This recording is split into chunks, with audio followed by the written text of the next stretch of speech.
Baik, selamat malam semuanya yang ada di sini. Baik, pertama-tama perkenalkan, nama saya Iqbal Arma. Saya berasal dari Kalimantan Barat, Kabupaten Landak. Saya sekolah di Universitas Katolik Santo Sisipo di daerah Kabupaten Landak di Ngabang. Saya kuliah studi agribisnis angkatan 2024. Di sini saya menjelaskan tentang pertanian terpadu, interaksi perkebunan kakao dan ternak kambing. Kakao ini bisa membuat menjadi coklat, ya. Dan saya akan menjelaskan tentang kakao dan ternak kambing, yaitu perkebunan yang pertanian terpadu. Oke, konsep dasar pertanian terpadu, sistem interaksi tanaman ternak menggabungkan usaha perkebunan kakao dengan peternakan kambing. Nah, jadi teman-teman, sistem interaksi tanaman ternak menggabungkan usaha perkebunan kakao ini bisa untuk menggabungkan usaha perkebunan kakao. Sebagai contoh,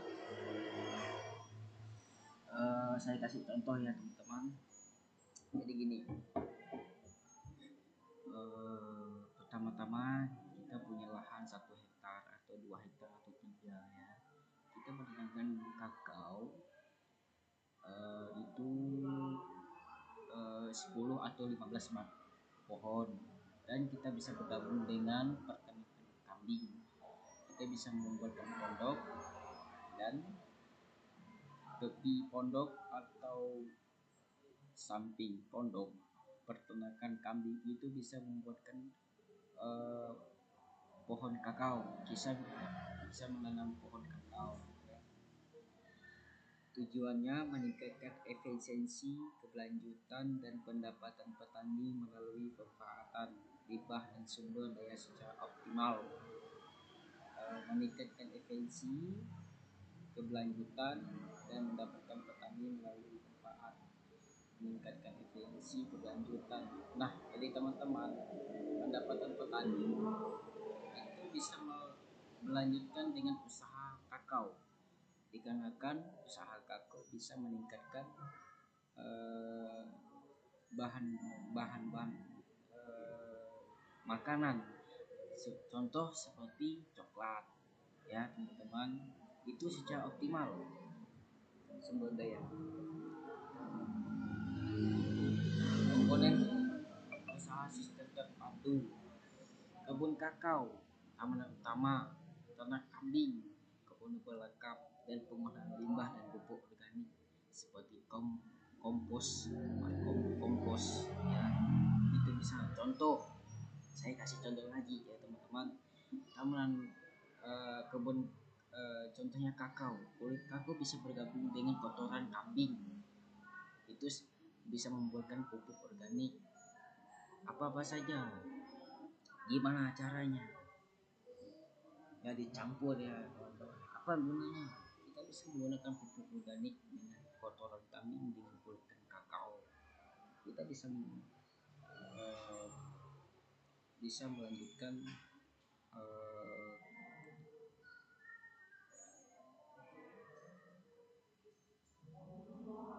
pengolahan limbah dan pupuk. Kita menggunakan pupuk organik bisa buat, contohnya kita menanam perkebunan lain, contohnya seperti sawit dan segala macam, misalnya kopi. Itu bisa membuatkan kotor-kotor, dikarenakan kotor-kotoran itu lebih penting dari kotoran yang lain, seperti cicak dan semacam. Baik teman-teman, saya nggak banyak, saya akan menjelaskan yang penting saja. Saya akan saya langsung membahas tentang skema pertanian terpadu kakao dan kambing. Pertama, kebunan tamanan. Tamanan bisa mengubah limbah tamanan dengan kotoran limbah tanaman. Tanaman ini yang ke lahan dengan biaya yang tetap. Contohnya batangnya bisa membuat sesuatu untuk bagi kita. Contoh batangnya itu bisa membuat segala bangku dan segala macam. Kalau di kampung saya ya teman-teman, batang kakao itu eh, bisa buat bangku ya teman untuk duduk, dan juga untuk bisa zaman dulu tuh kan bisa buat bahan-bahan itu bisa buat segala bangku, meja dan segala macam ya teman-teman.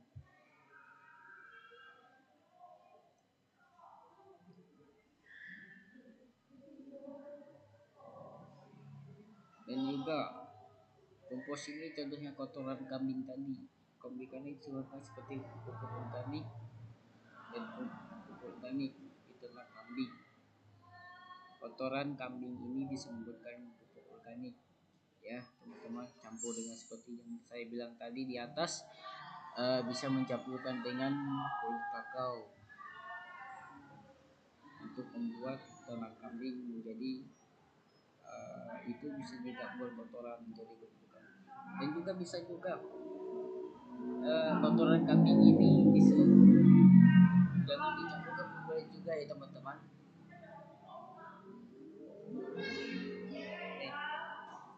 Saya lanjut. Ini perbandingan biaya produksi usaha tani kakao not terpandu dan terpandu.